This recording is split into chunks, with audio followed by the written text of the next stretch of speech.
Il ne mord pas à l'hameçon des fausses nouvelles. Mario Dumont a de vraies bonnes sources. Alors, vous avez peut-être vu passer cet article de l'agence France Presse qui a fait un peu le tour du monde sur la transition énergétique qui pourrait être compromise par le manque de cuivre. On dit qu'il manque là, facilement 5 à 6 millions de tonnes de cuivre sur une base annuelle là, pour répondre à toutes les électrifications qu'on veut faire pour réduire les gaz à effet de serre. Yvan Clich, spécialiste des questions d'énergie, membre du Cerium à l'Université de Montréal, est avec nous. Bonjour, M. Clich. Bonjour. C'est un fait connu, ça, dans votre milieu? Absolument. Il y a depuis environ un an, les principaux instituts de recherche, Banque mondiale et autres, ont alerté les gouvernements. Ils leur ont dit, écoutez, si la transition se poursuit au même rythme et si vous voulez atteindre les objectifs d'une économie décarbonée en 2050, dès 2025, va se poser des problèmes d'approvisionnement en cuivre. Il faut comprendre que la transition énergétique, c'est une transition vers l'électricité. Les fils, ça demande du cuivre. Les véhicules électriques demandent 2 fois plus de cuivre que les véhicules à essence. Donc, tout ça combiné fait en sorte qu'il y a une grosse pression sur la demande pour ce métal de l'électrification. Je voyais les chiffres, là, c'est quand même rapide. On dit qu'il y a quelques années, une vingtaine d'années, c'était 9-10 millions environ de MT, c'est mégatonnes sûrement. Aujourd'hui, on est à 23-24. Donc, en 20 ans, ça a triplé les besoins. Puis on dit dans 10 ans, ça va avoir redoublé. Là. Donc, la demande augmente à un rythme assez effréné. C'est un rythme effréné. Entre 2017 et 2022, il y a eu un doublement de la demande et on pense que cette demande va encore doubler d'ici 2035. Donc, vraiment, les besoins sont extrêmement importants pour tous les pays, surtout les pays riches qui veulent transiter. Alors, encore une fois, les principales agences se sont alertées, mais les gouvernements ont aussi en partie agi. Il y a eu ces dernières années, on parle vraiment là des 2-3 dernières années, des alliances entre les pays riches et les pays qui sont producteurs de minerais.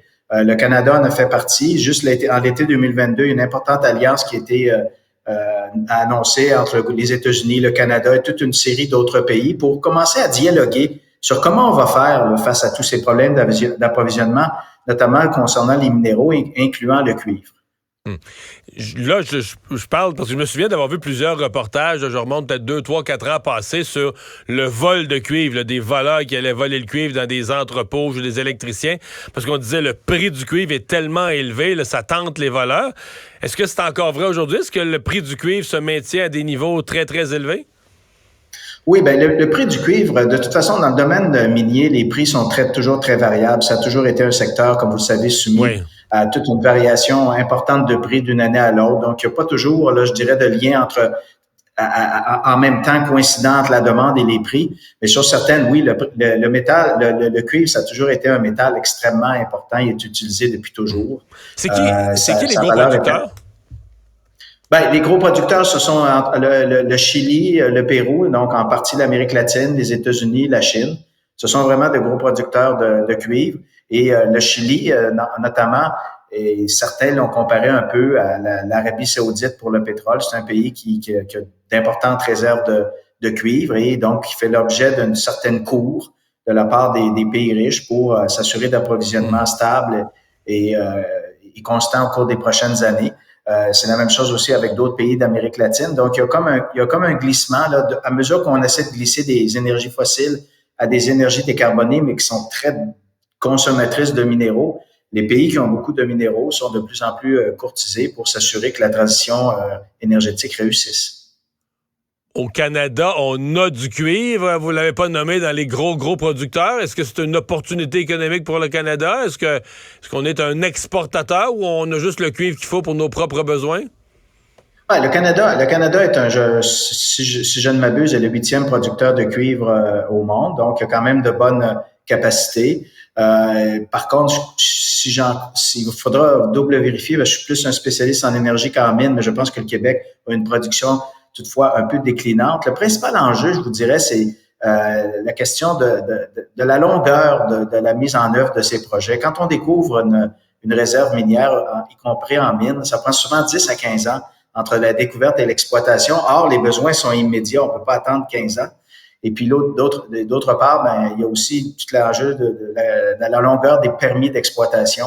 Donc ça, les pays aussi sont en train, y compris le gouvernement fédéral américain, sont en train vraiment de se pencher sur toute la question de la réglementation et la longueur d'obtention des permis pour la réduire, pour faire en sorte que les projets décollent plus rapidement. Ouais.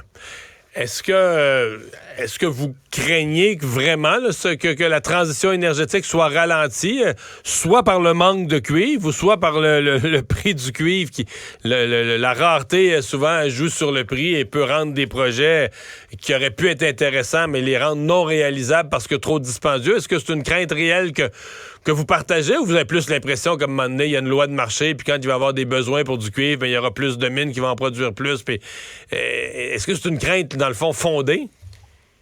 Ben, moi, je vais vous rapporter simplement un rapport sérieux qui a été publié en 2022 par une institution de recherche réputée qui disait que la pénurie ou en tout cas des manques pourraient commencer dès 2025. Là, on parle vraiment dans 2 ans.